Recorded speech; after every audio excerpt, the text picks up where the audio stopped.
je crois qu'on est passé il y a quelques années à une sorte de gadget, de montre, de machin, tiens, je vais regarder combien j'ai dépensé de calories aujourd'hui, machin, à quelque chose qui va être la médecine de demain. C'est tout l'intérêt de la conférence de ce soir pour expliquer ça.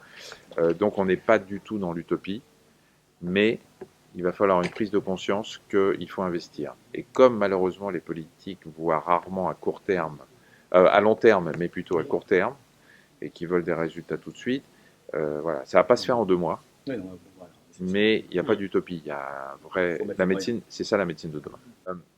Ça devient de plus en plus simple. Le smartphone va se simplifier énormément.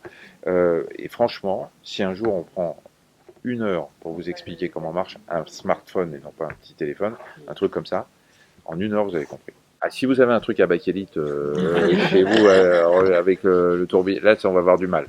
Non, non, il faut un minimum d'effort quand même. Moi j'ai toujours adoré expliquer aux patients. Voilà. Quand j'étais interne, j'étais à Chartres et je faisais des petits crobards aux mamans qui venaient avec leurs gamins pour expliquer les pathologies. J'adorais montrer sur la radio, bien expliquer les choses.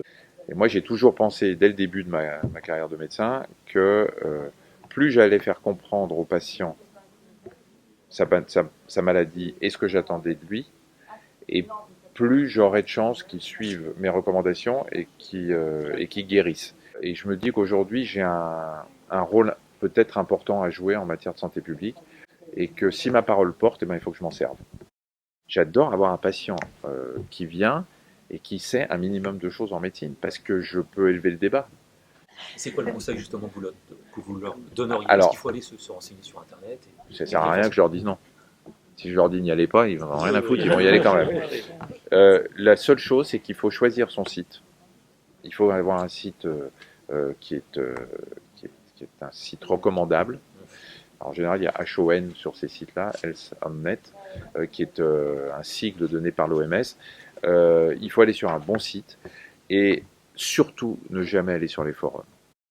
Là, il y a une vraie fracture entre nous, notre génération qui n'a pas connu ça, et la génération qui ne vit qu'avec ça.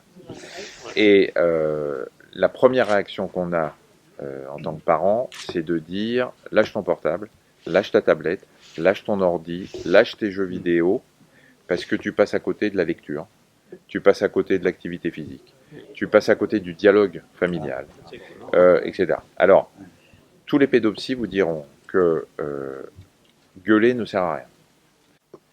Moi, je peux vous dire que chez moi, par exemple, il est interdit d'avoir un téléphone portable à table. À partir du moment où un gamin se désociabilise parce que il passe son temps sur les écrans, là, il y a danger. Dans la télé, dans la chambre, ça tue l'amour. Et, et la télé dans la chambre des enfants, c'est niette.